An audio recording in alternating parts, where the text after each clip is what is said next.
You're both Yes, siya busy. very vocal na talagang ikaw na ang kanyang Opo, kasi di ba, gustong kung, mapangasawa. kung hindi pa, di ba, Diyos ko, sayang naman yung 10 years, hindi maghiwalay na tayo kung wala siyang plano.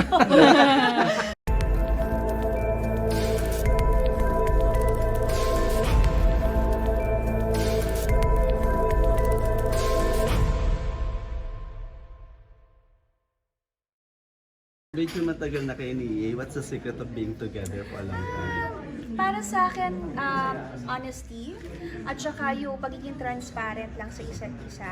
Yun, walang taguan, and more than the love, yung trust na lang din talaga eh. I-secure mo yung partner mo kasi mahirap sa mundo natin, di ba? Parehas kami nasa showbiz, so hindi may iwasan ng daming temptations, ang daming ano, pero siguro, parang yun po, completely being honest with each other. You're both Yes, siya busy. very vocal na talagang ikaw na ang kanyang Opo, kasi di ba, gustong kung, mapangasawa. kung hindi pa, di ba, Diyos ko, sayang naman yung 10 years, hindi maghiwalay na tayo kung wala siyang plano. So ikaw din talaga Ganun- siya. years. Ganun ba siya sa'yo? Sinasabi niya na sa'yo na yung mga plano niya? Yes, opo. Actually, yun yung nagugustuhan ko sa kanya kasi si Edgar very vocal siya sa plano niya. So, nakikita ko yung future ko na sa kanya kasi sinasabi niya na eto, lahat ng pinagtatrabahuan ko para sa atin na to. So, maganda kasi alam mo na hindi ka gugutumin pag naging mag-asawa na kayo, di ba? Yung talagang aalagaan ka. And may plano para sa'yo. Gusto kang bigyan ng magandang buhay. Eh, paano nga yun? Di ba? Ito, nagdarating ng mga endorsement mo. Yes! Dahil baka kapag ka nagpakasal naman kayo, eh, biglang umunti. So, set aside mo na ang kasal. Or may Oo. plans na, Hindi, napapag-usapan sabi ko na. kasi gagraduate muna ako. Tapos pagka-graduate, medyo ipon muna and then go. Ayoko kasi talaga pumunta or magsimula ng something, ng bagong journey nang hindi ako ready. So, ayoko nang may pagsisihan ako. Ayoko nang may kukulangin ako sa ganito. So, yun po. Another 2 years na naman ba ito? Mga 2 years dito rin.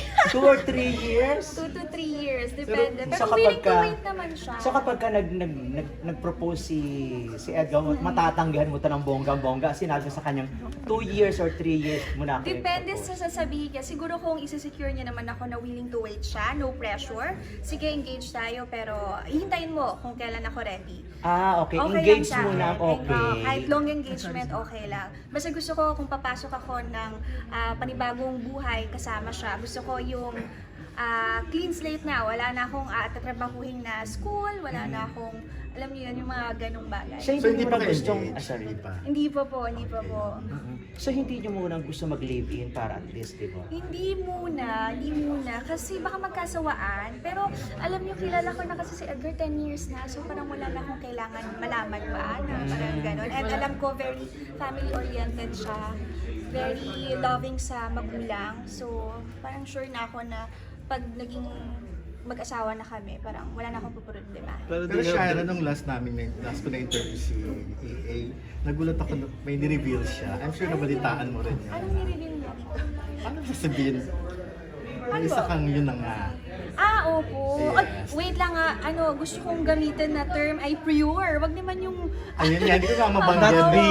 Not be. Ah. Yung pure lang po. Yung pure state ko po. Yes po. Nagulat nga ako na siya yung Yes, kaya sabi ko nga, bihira na lang yung lalaki na makakahanap ka na tanggap yung ganong setup na gusto panatilihin yung purity before marriage, diba? So, yun. So, maghihintay pa siya ng panibago 3 years bago... Kaya niya yun, 10 years na Sabagay. tayo. Nagawa niya na, susuko pa ba siya? Di ba siya rin ang nawalan kasi ang tagal niya. Inantay. Tagal niya naghintay mawawalan. Paano nyo nagawa yung gano'n samantalang yung iba? Hindi. babae siya. Nasa babae. Opo.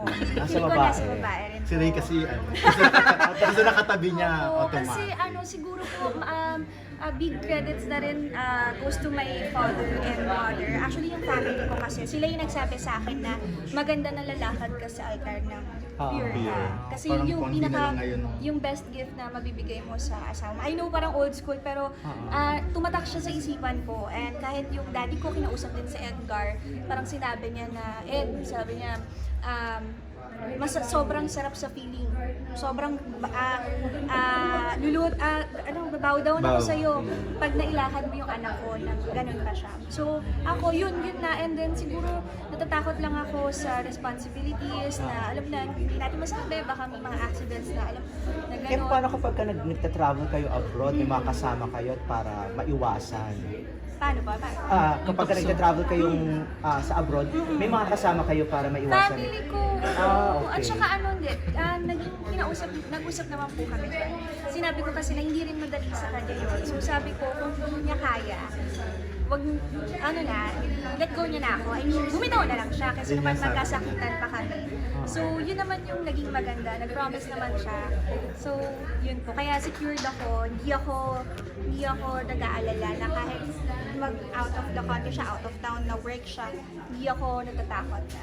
Sabi nga niya, parang mahirap ng umalat ng katulad. Ayun nga. At mahirap din humanap ng katulad niya na kaya tumagal ng ganun. So, swerte namin sa isa't isa and thankful ako na ganun siya. Pero may dream wedding ka ba? Kung sakaling matutuloy na yung Gusto ko pag-aaral. simple lang dito. Gusto ko intimate lang kasama yung mga, alam yung love story namin, yung family ko, yung closest friends. So, Is it in the church, in the beach? church po gusto namin. Before si Edgar gusto na sa beach. Oo, pero sabi ko, iba pa rin yung may presence ni God sa church. Ah.